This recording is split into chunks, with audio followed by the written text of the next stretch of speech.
Bu 5, 4, 5, 6, 7, 8. sınıflara yönelik bir kitap. Yani bu senin kategorine göre. İşte ödüllerimiz bilgisayar var, bisiklet var böyle yani.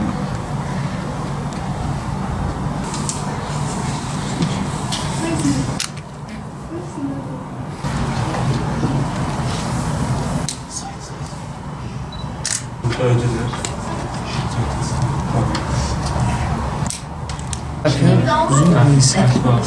Zoom.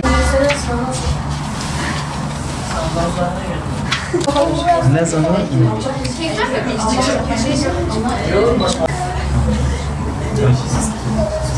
Birinci sayfayı açmak.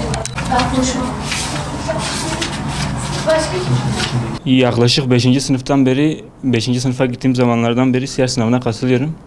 O zamanlardan beri elhamdülillah siyer sınavından bir şeyler öğreniyoruz. Yani çalışmalarda bulunuyoruz. Elhamdülillah her sene de ödüller kazanıyoruz. En son Umre ödülünü kazandık çok şükür. Bu sene Umre'ye de gittik siyer sınavıyla beraber. Umre'ye gittik. Umre'de elhamdülillah okuduğumuz yerleri, işte Peygamber Efendimizin evini, o savaşları, yaşanan olayları hepsini birebir görme imkanımız oldu. Orada ekstra bunun güzelliğine güzellik kattı. Bütün arkadaşlarımızı siyer sınavına kayıt olmaya davet ediyoruz. Peygamber Efendimizin hayatını öğreniyoruz. Peygamber Efendimizin yaşadığı zorlukları, onun çektiği çileleri öğreniyoruz.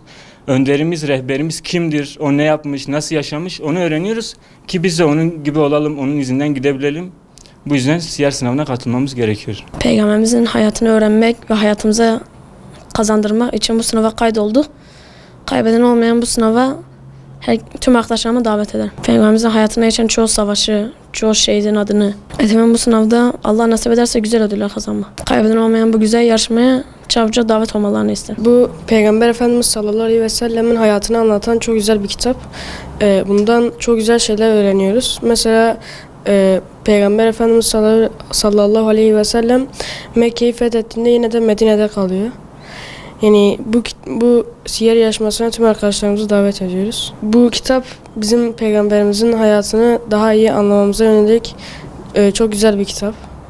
Yani bunu okursak çok büyük sevap ve çok güzel olur. Yani sizi davet ediyorum. Çok güzel bir kitap. Bir sürü ödülleri de var. Benim hedefim de çok güzel bir ödül kazanmak.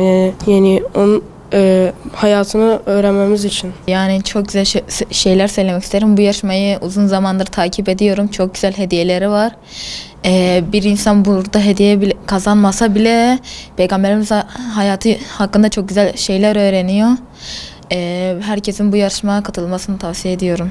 Öğrenmediğim bilgileri öğrendim. Peygamberimizin etrafında bulunan sahabelerden başka çok fazla sahibi öğrendim.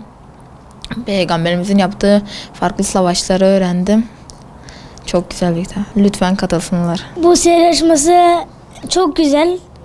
Peygamberin doğumundan vefat edene kadar çok güzel anılar biriktirilmiş. O yüzden tavsiye ederim. Peygamber Efendimiz'in hayatını öğrenmek için, onun geçtiği yıllarda zulümler çektiğinde öğrenmemiz için. Katılmalılar. Güzeldir. Peygamber Efendimiz'in hayatını öğrenmek için. Ne olmuş, ne etmiş, onları öğrenmeleri için. Allah ne kısmet verirse. Siyer yarışması aslında kitabını okuduğumuzda hayatımızda eksiklik yaratmıyor aslında.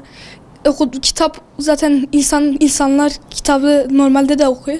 Peygamberimizin hayatımızı öğrenip daha iyi bir yaşam sürdürebiliriz. Peygamberimizin hayatını daha iyi öğrendiğimiz sünnetleri de uygulamaya başladım. Siyer yarışmasına katılmanızı tavsiye ederim. Siyer yarışmasına katılmayan arkadaşlarımız bu yarışmaya katılmadıkları için üzüntü yaşarlar. Bu yarışmayı duymayanlar için duyurumlu. Siyer yarışmasına katılsınlar. Çok güzel bir yarışma. Herkesin öğreneceği, hayatımıza geçirebileceği bir kitap. Peygamberimizin her hayatından ölümüne kadar olan her şeyi anlatıyor. O yüzden herkesin katılmasını istiyorum. Peygamberimizin Uhud Savaşı'nda yaptığı veya zaferleri kazandığı ya da sünnetlerini ya da doğumundan ölümüne kadar her şey öğrendim. Bu yarışmanın kaybedeni yok. Herkesi bekliyorum. Katılanlar hediye kazanıyor, katılmayanlar da kendileri düşünsün. Yani Peygamberimizin hayatını hem öğrenmiyorlar hem de bir şey kazanmıyorlar. Yani Peygamberimizin hayatını öğreniyoruz. Bu bize kendi hayatımızda uygulamamız için kullanmalıyız. Kendileri düşünsün yani hem peygamberimizin hayatını öğreniyorlar hem de hediye kazanıyorlar. Davet ediyorum, katılmalarını tavsiye ediyorum.